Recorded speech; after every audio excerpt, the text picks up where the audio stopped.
Shalom saudara-saudara terkasih di dalam Kristus Yesus. Kita bertemu lagi dalam acara online bersama dengan GBI Home dan saya Benny Budianto. Saat ini saya percaya saudara ada dalam lindungan Tuhan dan kita bersyukur kalau kita ada sebagaimana kita ada semua karena anugerah Tuhan. Sebelum kita akan merenungkan kebenaran firman Tuhan, mari kita bersatu di dalam doa. Bapa kami yang bertata di dalam kerajaan surga, kami bersyukur atas penyertaan Tuhan yang luar biasa di dalam kehidupan kami, sehingga kami boleh ada karena anugerah-Mu. Tuhan, saat ini kami rindu merenungkan kebenaran firman-Mu, sehingga bukan hanya kami mengerti, tetapi kami belajar untuk melakukannya di dalam kehidupan kami. Karena dengan cara demikian kami dapat melakukan kehendak Bapa di surga. Tuhan, ampuni segala salah dosa dan pemberontakan kami. Bahkan hamba-Mu yang penuh dengan kelemahan ini, Tuhan sertai supaya setiap apa yang keluar dari bibir lidah hamba-Mu ini, semuanya berasalnya daripada hati Tuhan sendiri. Terima kasih Bapa, kami siap untuk merenungkan firman-Mu dalam nama Tuhan Yesus. Yang percaya katakan bersama, amin. Hari ini kita berbicara tentang satu tema yang berjudul keteladanan hidup orang percaya. Saudara-saudara, kita adalah orang-orang percaya, orang-orang yang mengandalkan kekuatan Tuhan, orang-orang yang menjadikan Yesus sebagai Tuhan dan Juru Selamat secara pribadi.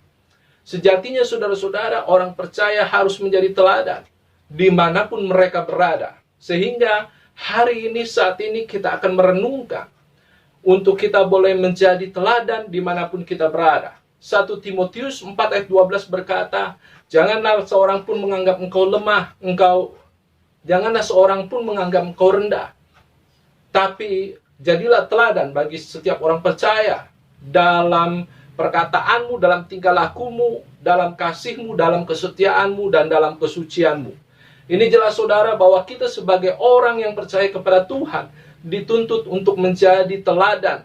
Sehingga hidup kita bukan hanya memberkati orang-orang sekitar kita, tetapi hidup kita memancarkan Kristus di dalam hidup kita. Haleluya.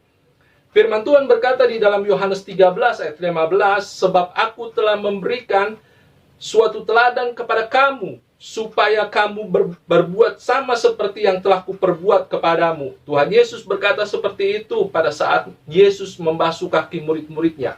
Hidup Yesus adalah teladan bagi murid-muridnya, dan tentunya keteladanan itu sendiri menjadi bagian kita untuk kita melakukan di dalam kehidupan kita. Menjadi teladan yang hidup jauh lebih mulia daripada sekedar berbicara atau berkhotbah seperti sekarang yang saya lakukan. Karena kita menyadari kadangkala kita hanya berbicara, tetapi keteladanan tidak ada di dalam kehidupan kita. Hari ini kita mau belajar. Bukan hanya kita berbicara tentang hal yang baik, tetapi kehidupan yang baik itu menjadi kenyataan di dalam hidup kita, dan kita menjadi teladan dalam setiap segi kehidupan kita. Saudara-saudara, ada 3 alasan Alkitabiah mengapa orang percaya harus menjadi teladan hidup. Dan saya percaya kita akan diberkati oleh kebenaran firman ini. Yang pertama saudara, alasan kita orang percaya harus menjadi teladan hidup adalah karena kita hidup di dalam kebenaran. Setiap orang yang percaya kepada Kristus adalah orang-orang yang hidup di dalam kebenaran. Karena Kristus itu sendiri adalah kebenaran. Kolose 2 ayat 6-7 berkata, kamu telah menerima Kristus Yesus, Tuhan kita. Karena itu hendaklah hidupmu tetap di dalam Dia. Hendaklah kamu berakar di dalam Dia dan dibangun di atas Dia. Hendaklah kamu bertambah teguh dalam iman yang telah diajarkan kepadamu, dan hendaklah hatimu melimpah dengan syukur. Haleluya. Kita adalah orang-orang yang menerima Kristus Yesus sebagai Tuhan dan Juru Selamat pribadi. Sehingga hidup kita harus tetap di dalam Dia. Tetap di dalam Dia artinya kita tetap melihat Dia, tetap meneladani hidup Kristus di dalam hidup kita. Dan saudara, tatkala kita percaya kepada Kristus, kita memiliki kehidupan yang baru, disebut manusia baru. Saudara dan saya adalah manusia baru, ciptaan yang baru harus menghidupi manusia baru kita dan menanggalkan manusia lama kita. Ternyata saudara, tujuan hidup kita pada saat kita percaya kepada Kristus adalah hidup menjadi anak-anak Allah. Banyak orang berkata bahwa tujuan hidupnya adalah menjadi kaya, menjadi orang yang tenar, memiliki keluarga yang baik, dan menjadi orang yang berbahagia karena segala sesuatu berkelimpahan di dalam hidupnya. Ternyata saudara, tujuan hidup kita bukanlah seperti itu. Itu semua adalah sarana untuk kita memiliki tujuan hidup yang benar, yaitu menjadi anak-anak Allah. Artinya, panggilan kita sebagai anak-anak Allah harus berpadanan dengan apa yang kita lakukan sehari-hari. Hidup kita harus berpadanan dengan panggilan kita sebagai orang percaya. Ini berarti bahwa setiap kita, saudara dan saya, harus menjadi teladan. Karena apa saudara? Karena kita telah hidup di dalam hidup yang baru. 2 Korintus 5 ayat 17, satu ayat firman Tuhan yang saya percaya saudara dan saya sudah tahu. Jadi siapa yang ada di dalam Kristus, ia adalah ciptaan baru. Yang lama sudah berlalu, sesungguhnya yang baru sudah datang. Yang baru sudah datang, ini berarti kita menjalani proses kehidupan yang baru, karakter yang baru, seperti Kristus Yesus, sampai akhirnya kita serupa dengan gambaran anaknya Yesus Kristus. Kita memiliki panggilan yang luhur di dalam hidup kita. Seperti tadi saya katakan, tujuan hidup kita satu-satunya adalah menjadi anak-anak Allah. Orang kaya, orang berhasil di dalam hidupnya, itu dapat menjadi sarana untuk mereka dapat menjadi anak-anak Allah yang terkasih. Tapi itu bukan merupakan tujuan hidup. Karena pada saat kita mengakhiri hidup ini, segala sesuatu yang kita capai di dalam dunia ini, baik kekayaan, baik ketenaran, tidak membuat kita diselamatkan, tetapi hidup kita menjadi anak-anak Allah, itulah yang membuat kita berkenan kepada Tuhan. Haleluya. Saudara, mari kita lihat di dalam Filipi 1 ayat 27. Firman Tuhan berkata, hanya hendaklah hidupmu berpadanan dengan Injil Kristus, supaya apabila aku datang, aku melihat, dan apabila aku tidak datang, aku mendengar, bahwa kamu teguh berdiri dalam satu roh, dan sehati sejiwa berjuang untuk iman yang timbul dari berita Injil. Jadi hidup kita harus berpadanan dengan panggilan kita sebagai orang percaya. Sehingga alasan yang pertama saudara, mengapa orang percaya harus menjadi teladan? Karena kita hidup di dalam kebenaran. Kita hidup di dalam Kristus, dan Roh Kudus itu ada di dalam kita pribadi lepas pribadi. Roh kebenaran, roh yang membawa kita kepada seluruh kebenaran Allah. Artinya, kalau kita hidup di dalam kebenaran Allah, maka hidup kita menjadi hidup yang dapat diteladani oleh orang-orang dimanapun kita berada. Sehingga nama Tuhan dipermuliakan di dalam hidup kita. Oswald Chambers berkata, kehidupan Kristen itu sukar tetapi mulia. Namun kesukaran yang dihadapi tidak membuat kita tawar hati dan jatuh. Justru sebaliknya, hal itu mendorong kita untuk menang. Jadi sebagai orang percaya, kita punya tujuan hidup menjadi anak-anak Allah. Satu tujuan yang sulit, sukar untuk kita lakukan dengan kekuatan kita sendiri. Karena pada saat kita memiliki tujuan hidup sebagai anak-anak Allah, maka kita harus mengubah paradigma kita. Kita harus mengubah kebiasaan-kebiasaan buruk kita. Kita harus mengubah hidup kita yang tidak berkenan kepada Tuhan. Seperti Roma 12 ayat 2 berkata, janganlah kamu serupa dengan dunia, tetapi berubahlah dengan pembaharuan budimu, sehingga kamu dapat membedakan mana yang baik, yang berkenan kepada Allah, dan yang sempurna. Itulah sebabnya saudara, kalau kita menyadari bahwa menjadi anak-anak Allah, tujuan hidup yang sesungguhnya sebagai orang percaya, itu menjadi sesuatu yang sukar. Tetapi dengan Roh Kudus kita mampu melakukannya. Yang pasti mari kita belajar untuk taat dalam pimpinan Roh Kudus. Poin yang kedua saudara, mengapa orang percaya harus menjadi teladan di dalam kehidupannya? Karena keteladanan hidup adalah perintah Allah itu sendiri. Yohanes 13 ayat 14 berkata, jadi jikalau aku membasuh kakimu, aku yang adalah Tuhan dan gurumu, maka kamu pun wajib saling membasuh kakimu. Yesus memberikan teladan kepada kita untuk Yesus melayani orang-orang sekitarnya, murid-muridnya. Kita juga harus hidup di dalam keteladanan itu, karena keteladanan adalah perintah Tuhan. Mengapa keteladanan menjadi perintah Tuhan? Karena dengan keteladanan kita dapat melakukan kehendak Bapa. Dengan keteladanan kita dapat menyatakan Kristus di dalam kehidupan kita.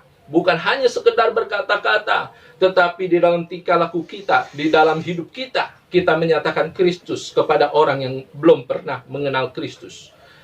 Haleluya. Sehingga saudara, Markus 7 ayat 9 berkata, Yesus berkata pula kepada mereka, sungguh pandai kamu mengesampingkan perintah Allah, supaya kamu dapat memelihara adat istiadatmu sendiri.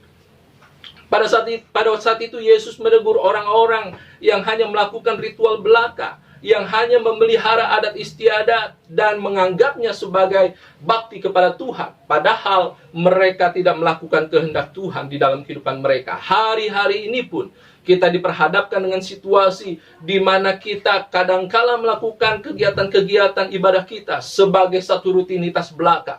Kita harus keluar dari kebiasaan itu, menjadi suatu pribadi yang melakukan kehendak Bapa di surga, bukan hanya melakukan rutinitas ibadah, tetapi menghidupi ibadah itu di dalam kehidupan kita pribadi lepas pribadi. Ibadah yang terbaik adalah mengubah hidup kita menjadi anak-anak Allah, hidup sebagai anak-anak Allah, hidup yang diubahkan semakin hari serupa dengan Kristus, anaknya yang tunggal itu, sehingga hidup kita menjadi teladan. Dan poin yang kedua ini harus kita renungkan bersama. Keteladanan adalah perintah Allah. Karena apa, saudara? Karena sesungguhnya tatkala kita percaya kepada Kristus, kita adalah anak-anak Allah.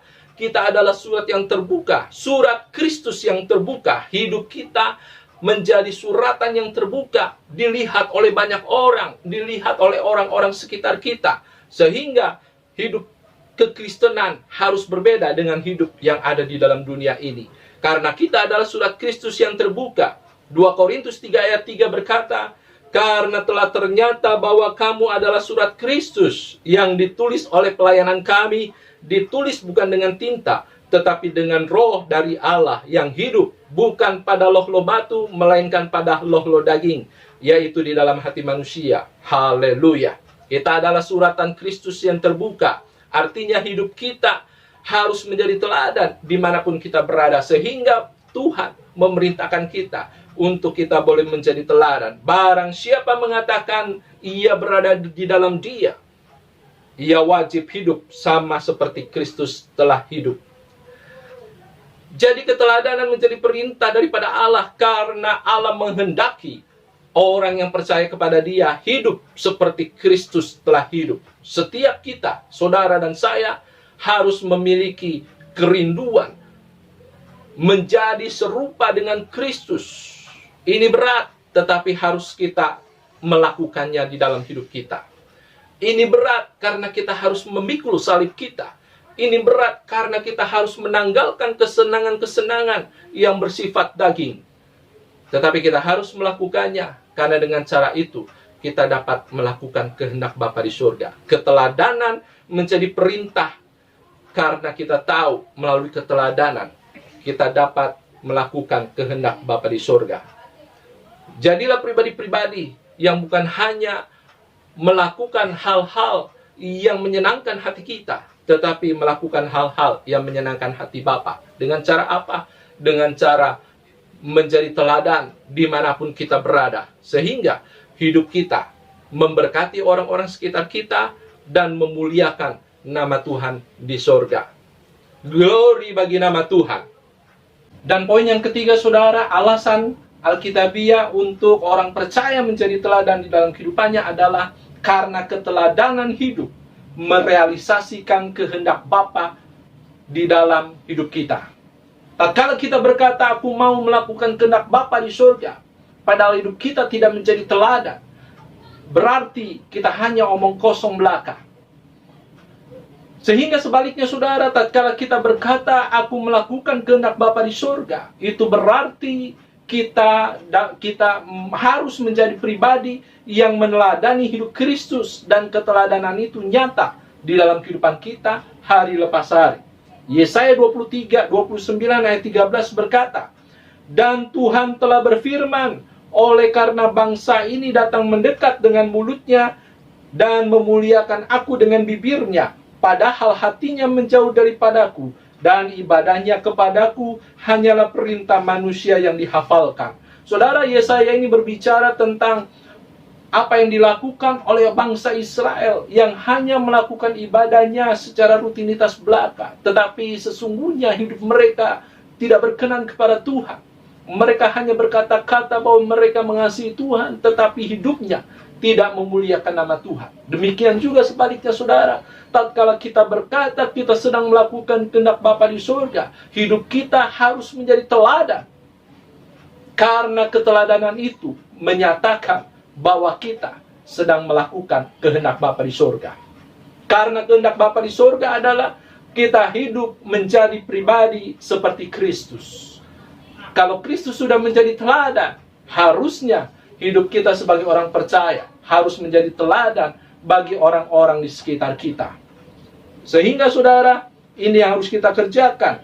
Kita harus menjadi teladan, karena keteladanan merealisasikan kehendak Allah di dalam hidup kita. Dan melalui keteladanan, maka kita menyatakan Allah kepada dunia yang belum percaya kepada Tuhan. Melalui keteladanan kita, kita menyatakan Allah kepada dunia. Firman Tuhan di dalam Kisah Para Rasul 10 ayat 42. Dan ia telah menugaskan kami memberitakan kepada seluruh bangsa dan bersaksi bahwa dialah yang ditentukan Allah menjadi hakim atas orang-orang hidup dan orang-orang mati. Haleluya. Kita harus menjadi saksi bagi dunia bahwa Kristus telah hidup, bahwa Kristus ada di dalam kita melalui Roh Kudus-Nya. Kita harus menjadi saksi dengan cara apa? Dengan cara kita memiliki keteladanan Kristus. Dengan cara apa kita bersaksi kepada dunia? Dengan cara kita memiliki hidup yang dapat diteladani oleh orang lain. Kalau hidup saudara belum menjadi teladan bagi orang sekitar saudara, maka saudara tidak mungkin menjadi saksi bagi kemuliaan nama Tuhan. Tetapi sebaliknya, tatkala hidup saudara menjadi teladan bagi orang-orang sekitar saudara, maka saudara adalah pribadi-pribadi yang menyaksikan Allah kepada dunia. Haleluya. Saudara, keteladanan tentunya menjangkau jiwa untuk datang kepada Allah. Kalau tadi saya katakan keteladanan menyaksikan Allah kepada dunia, dan melalui keteladanan orang akan percaya kepada Kristus. Haleluya. Dan makin lama makin bertambahlah jumlah orang yang percaya kepada Tuhan, baik laki-laki maupun perempuan. Kisah Para Rasul 5 ayat 14. Satu kisah bagaimana jemaat mula-mula memiliki hidup yang dapat diteladani. Satu hidup yang menyenangkan hati Tuhan dan memberkati orang-orang sekitar mereka, sehingga kehidupan orang-orang percaya pada saat gereja mula-mula disukai banyak orang, dan orang melihat hidup mereka percaya kepada Tuhan. Pada akhirnya saudara, kalau saudara memiliki hidup yang dapat diteladani, saudara dapat menjangkau jiwa untuk datang kepada Allah. 3 alasan ini menjadi kekuatan untuk kita boleh memiliki hidup yang diteladani. Kalau saat ini saudara masih belum memiliki hidup yang dapat diteladani oleh orang lain, mari kita berkomitmen untuk memiliki hidup yang dapat menjadi teladan, bukan hanya bagi orang-orang sekitar kita, tetapi bagi orang-orang yang belum mengenal Tuhan. Karena ada 3 alasan Alkitabiah untuk orang percaya, untuk saudara dan saya menjadi teladan hidup di dalam kehidupan kita. Yang pertama, karena kita sudah hidup di dalam kebenaran. Orang yang percaya kepada Kristus adalah orang yang harus hidup di dalam kebenaran, harus berubah hidupnya, karena sejatinya mereka memiliki hidup yang baru. Dan yang kedua, keteladanan hidup adalah perintah Allah. Allah memerintahkan supaya kita memiliki hidup seperti Kristus yang dapat diteladani oleh orang-orang yang lain, sehingga mereka datang kepada Kristus. Dan poin yang ketiga, keteladanan menggenapkan kehendak Bapa dalam hidup kita. Melalui keteladanan hidup kita, kita dapat menjangkau jiwa. Melalui keteladanan hidup kita, kita dapat membawa orang untuk datang kepada Bapa. Dan itu adalah kehendak Bapa di dalam kehidupan kita sebagai orang percaya. Amin buat firman Tuhan. Biar kiranya kebenaran ini menjadi kekuatan untuk saudara dan saya untuk hidup seperti yang Tuhan mau. Bukan hanya kita percaya kepada Tuhan dengan biasa-biasa saja, tetapi mulai saat ini mari kita mengambil komitmen untuk percaya kepada Tuhan lebih sungguh lagi. Karena kita hidup di zaman-zaman akhir ini, kita harus hidup benar-benar percaya kepada Tuhan. Mari kita bersatu di dalam doa. Bapa kami yang bertata di dalam kerajaan surga, terima kasih atas kebenaran firman-Mu, memberikan kekuatan untuk kami lebih lagi mengasihi Engkau, memiliki komitmen, memiliki hidup yang dapat diteladani, sehingga hidup kami menjadi berkat dimanapun kami berada. Berkati setiap jiwa-jiwa Tuhan, berkati jemaat-Mu dimanapun mereka berada. Biar kiranya lawatan Tuhan menyertai mereka supaya mereka memiliki esensi hidup, tujuan hidup yang sesungguhnya, yaitu menjadi anak-anak Allah. Sehingga hidup kami terus-menerus diperbarui di dalam Engkau, menjadi pribadi yang semakin baik lagi, seperti akhirnya seperti Kristus hidup. Terima kasih Bapa. Berkati kami semua, karena kami rindu dan selalu rindu untuk lebih lagi mengasihi Engkau melalui hidup kami. Di dalam nama Tuhan Yesus, kita yang sudah diberkati Tuhan, katakan bersama, amin. Tuhan Yesus memberkati. Haleluya.